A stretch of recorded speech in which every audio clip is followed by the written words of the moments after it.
And good morning, everybody. My name is NikoTheLegend, also known as the Snowflake or the Well-Mannered Teenager. Today we're going to be talking about the changes for Battlefront 2's Loot Crate system. So, I myself am getting Battlefront 2 just real quick.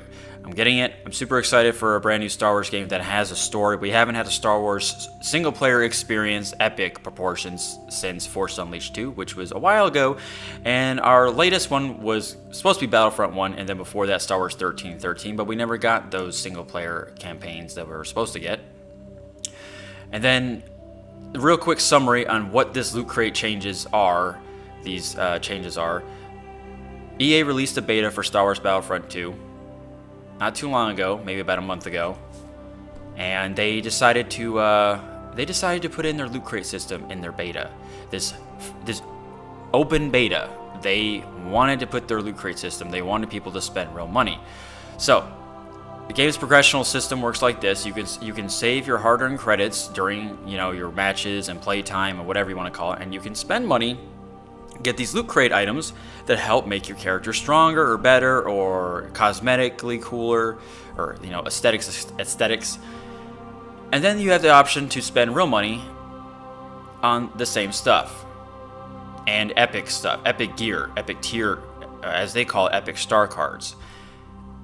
And the amount of credits you need to get in game was just ridiculous to save up for. From what I heard, from what I've read on Twitter, IGN, GameSpot, all those different media entertainment places, it would take a really long time to get that content unlocked. So of course, people are going to want to spend real money on the Loot Crates.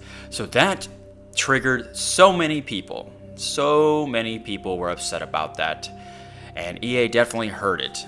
Heard it so bad. It was really bad. And to me, having your Loot Crate system and able to spend real money in a beta is just a real sleazy way to get people to test people how much they're willing to spend on these crates.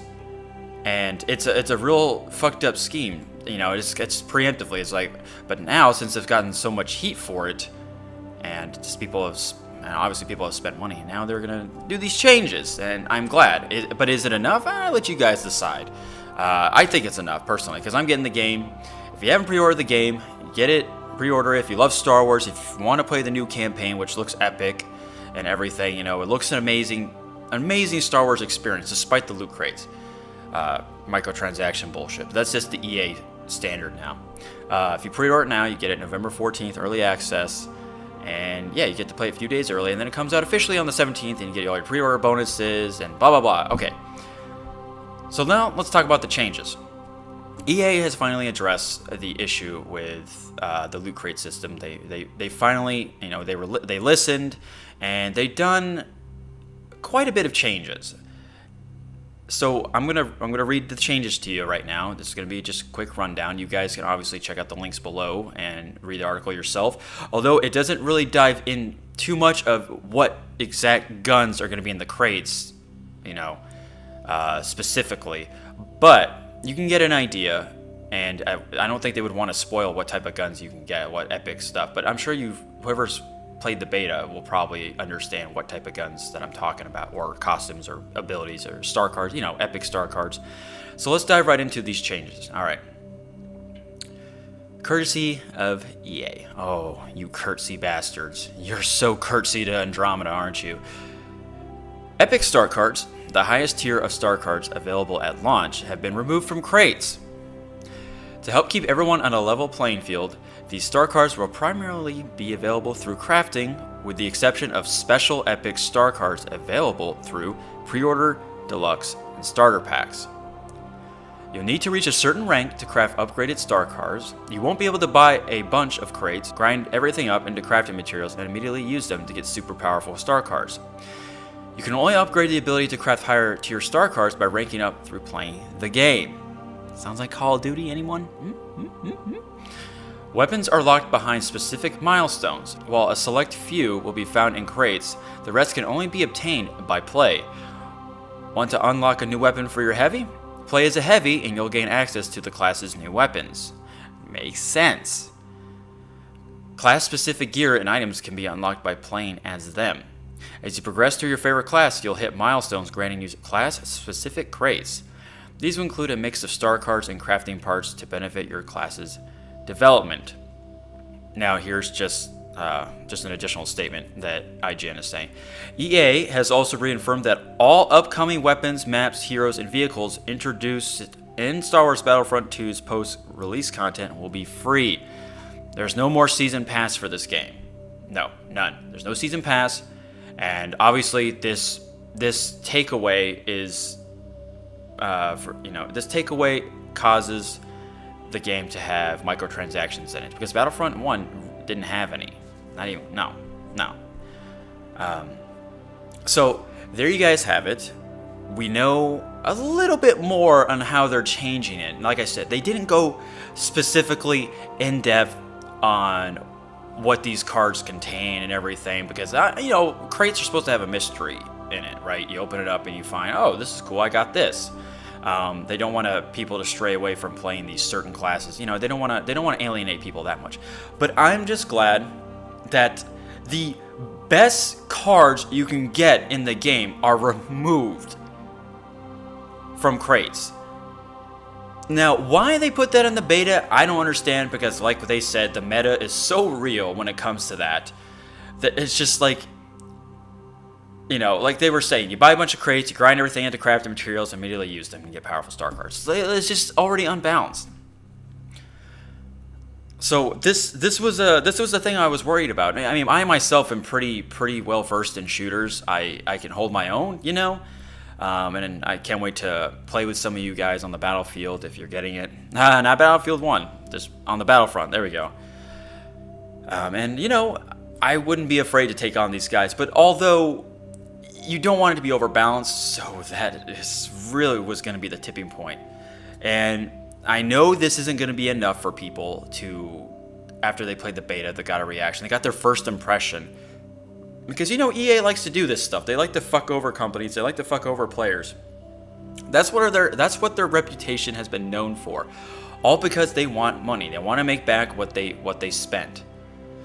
Which they're going to, even if they didn't have microtransactions, because Star Wars, which is owned by Disney, as you well know, who owns Marvel, Star Wars, blah, blah, all the other stuff. They're going to make a ton of money. It's a Star Wars game. I'm buying it because it's a Star Wars game. Now, if you took the Star Wars aspect out of it, which it really wouldn't have its own identity, it'd just be a Battlefield type war game, people probably would still buy it. But I'm buying it because I love Star Wars so much. I'm reading all the books. I'm trying to. There's so many. I love playing the video games. I love the lore. I love the universe. I love what it's created, the originality of it. And I won't let this loot crate system get the better of us. I won't stand for it. Rise up with me. No, this sounds like I'm rebelling. But I am really, really excited to play it, because I had Battlefront 1. It looks a million times better than the first game, by far. You get to play through all the trilogies, and I know you guys love those prequels. And you get to play a brand new campaign. You get to see these new characters. You get to learn this new canon stuff, this lore that leads up to The Last Jedi, which I am really fickle when it comes to my lore of Star Wars. I don't really give a crap about overall, I don't care about the new canon. I'm an original person. I like the expanded universe the most, and I seriously should just do a podcast of it sometime. But I want to read more books so I can learn more about it, so I have more things to back up. Anyway, we can't let this loot crate system be the demise of a Star Wars gaming franchise. Star Wars games are known to be something special. There are so many awesome Star Wars games. There's so many. Knights of the Republic 1 and 2, Jedi Knight series with Kyle Katarn, Dark Forces, Star Wars Empire at War, not Star Wars Connect, Force Unleashed. Say what you will about those games, but they had their own unique spin on it, and they were really, really unique. I mean, the original Battlefront 1 and 2, a lot of people loved those games. It was great. And now we're finally getting a Star Wars game that has all that content, that didn't need a season pass, that didn't need loot crate system. Sadly, it's still in this, but you know what I'm saying? It's it's something we don't have to suffer from anymore. We're finally getting this complete game. I myself, just let you know real quick, am going to play the campaign first and then multiplayer, because it's been a long time since I played a single player experience for a Star Wars game. Like I said, Star Wars 1313 was supposed to be that one with Boba Fett. But at least you get to be Boba Fett in this game, just like in Battlefront 1. Anyway, thanks again, guys. Appreciate you guys listening in on this. This has been the latest changes to the Loot Crate system. Is it too late? Is there still time? Are you going to buy it? What are you going to be doing? I can't wait to hear.